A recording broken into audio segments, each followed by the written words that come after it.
Capítulo 14. Plano para matar Jesus. Faltavam 2 dias para a festa da Páscoa e a festa dos pães sem fermento. Os chefes dos sacerdotes e os mestres da lei procuravam um jeito de prender Jesus em segredo e matá-lo. Eles diziam: não vamos fazer isso durante a festa para não haver uma revolta no meio do povo. Jesus em Betânia. Jesus estava no povoado de Betânia, sentado à mesa na casa de Simão, o leproso. Então uma mulher chegou com um frasco feito de alabastro, cheio de perfume de nardo puro, muito caro. Ela quebrou o gargalo do frasco e derramou o perfume na cabeça de Jesus. Alguns que estavam ali ficaram zangados e disseram uns aos outros: que desperdício! Esse perfume poderia ter sido vendido por mais de 300 moedas de prata, que poderiam ser dadas aos pobres. Eles criticavam a mulher com dureza, mas Jesus disse: deixem esta mulher em paz. Por que é que vocês a estão aborrecendo? Ela fez para mim uma coisa muito boa, pois os pobres estarão sempre com vocês, e em qualquer ocasião que vocês quiserem poderão ajudá-los. Mas eu não estarei sempre com vocês. Ela fez tudo o que pôde, pois antes da minha morte veio perfumar o meu corpo para o meu sepultamento. Eu afirmo a vocês que isto é verdade. Em qualquer lugar do mundo onde o evangelho for anunciado, será contado o que ela fez e ela será lembrada. Judas trai Jesus. Judas Iscariotes, que era um dos 12 discípulos, foi falar com os chefes dos sacerdotes para combinar como entregaria Jesus a eles. Quando ouviram o que ele disse, eles ficaram muito contentes e prometeram dar dinheiro a ele. Assim Judas começou a procurar uma oportunidade para entregar Jesus. Jesus comemora a Páscoa. No primeiro dia da festa dos pães sem fermento, em que os judeus matavam carneirinhos para comemorarem a Páscoa, os discípulos perguntaram a Jesus: onde é que o Senhor quer que a gente prepare o jantar da Páscoa para o Senhor? Então Jesus enviou 2 discípulos com a seguinte ordem: vão até a cidade, lá irá se encontrar com vocês um homem que estará carregando um pote de água. Vão atrás desse homem e digam ao dono da casa em que ele entrar, que o mestre manda perguntar: onde fica a sala em que eu e os meus discípulos vamos comemorar o jantar da Páscoa? Então ele mostrará a vocês no andar de cima uma sala grande, mobilada e arrumada para o jantar. Preparem ali tudo para nós. Os 2 discípulos foram até a cidade e encontraram tudo como Jesus tinha dito. Então prepararam o jantar da Páscoa. Quando anoiteceu, Jesus chegou com os 12 discípulos, enquanto estavam à mesa no meio do jantar, e ele disse: eu afirmo a vocês que isto é verdade. Um de vocês que está comendo comigo vai me trair. Eles ficaram tristes e um por um começaram a perguntar: o Senhor não está achando que sou eu, está? Jesus respondeu: é um de vocês. E o que está comendo é o que está comendo no mesmo prato que eu. Pois o Filho do Homem vai morrer da maneira como dizem as Escrituras Sagradas. Mas ai daquele que está traindo o Filho do Homem. Seria melhor para ele nunca ter nascido. A ceia do Senhor. Enquanto estavam comendo, Jesus pegou o pão e deu graças a Deus. Depois partiu o pão e o deu aos discípulos, dizendo: peguem, este é o meu corpo. Em seguida pegou o cálice de vinho e agradeceu a Deus. Depois passou o cálice aos discípulos e todos beberam do vinho.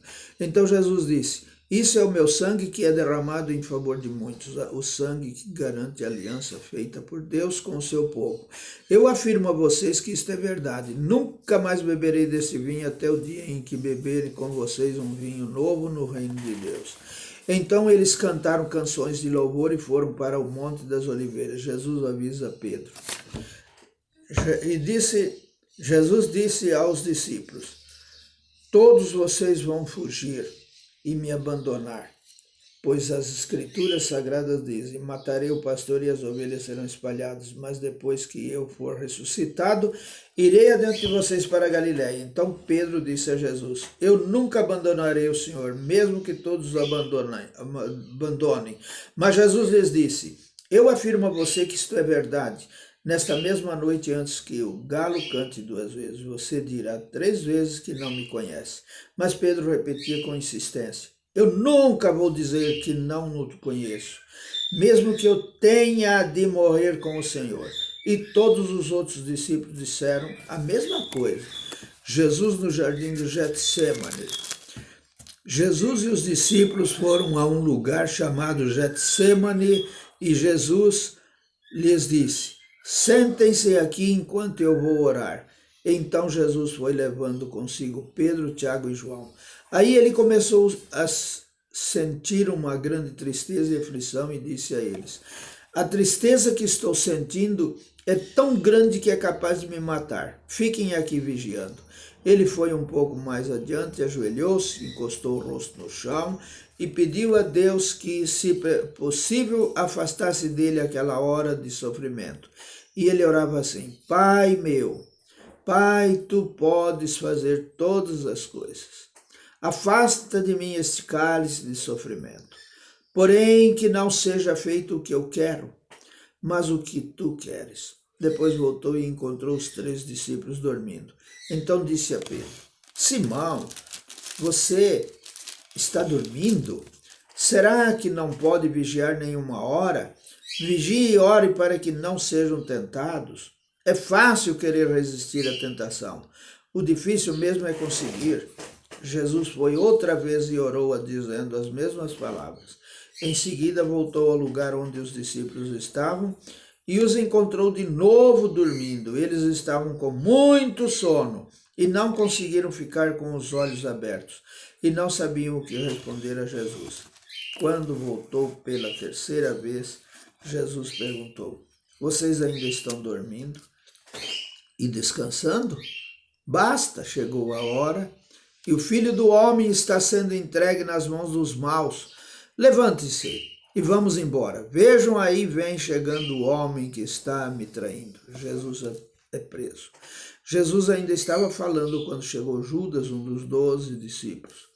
Vinha com ele uma multidão armada com espadas e porretes, que tinha sido mandada pelos chefes dos sacerdotes, pelos mestres da lei e pelos líderes judeus. O traidor tinha combinado com eles um sinal. Ele tinha dito, prendam e levem bem seguro o homem que eu beijar, pois é ele. Logo que chegou perto de Jesus, Judas disse, mestre, e o beijou. Então eles pegaram Jesus e o prenderam. Mas um dos que estavam ali tirou a espada, atacou um empregado do grande sacerdote e cortou uma orelha dele. Então Jesus disse para aquela gente, vocês vêm com espadas e porretes para me prenderem, como se eu fosse um bandido. Eu estava com vocês todos os dias ensinando no pátio do templo e vocês não me prenderam. Mas isso está acontecendo para se cumprir o que as escrituras sagradas dizem. Então todos os discípulos abandonaram Jesus e fugiram. Um jovem enrolado num lençol seguia Jesus. Alguns tentaram prendê-lo, mas ele largou o lençol e fugiu nu. Jesus diante do conselho superior.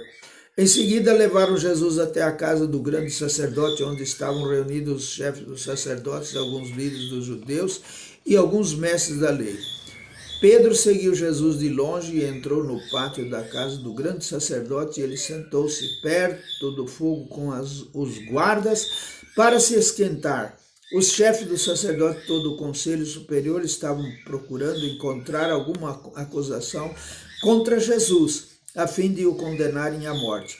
Mas não conseguiram nenhuma. Muitos diziam mentiras contra ele, mas as suas histórias não combinavam umas com as outras. Alguns se levantaram e acusaram Jesus com mentiras, e eles diziam, nós ouvimos quando ele disse, vou destruir este templo, que foi construído por seres humanos, e em 3 dias levantarei outro que não será construído por seres humanos.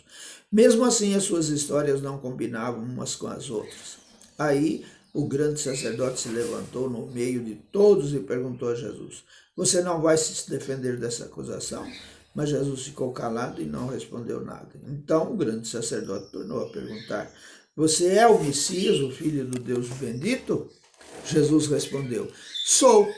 E vocês verão o Filho do Homem sentado do lado direito do Deus Todo-Poderoso e descendo com as nuvens do céu. Aí o grande sacerdote rasgou as suas próprias roupas e disse: não precisamos mais de testemunhas. Vocês ouviram esta blasfêmia contra Deus? Então o que resolverem? O que vocês vão resolverem? Todos estavam contra Jesus e aí o condenaram à morte. Então alguns começaram a cuspir nele, cobriam o rosto dele, davam bofetadas nele e perguntavam: quem foi que bateu em você? Adivinhe! E também os guardas o pegaram e lhe deram bofetadas. Pedro nega Jesus.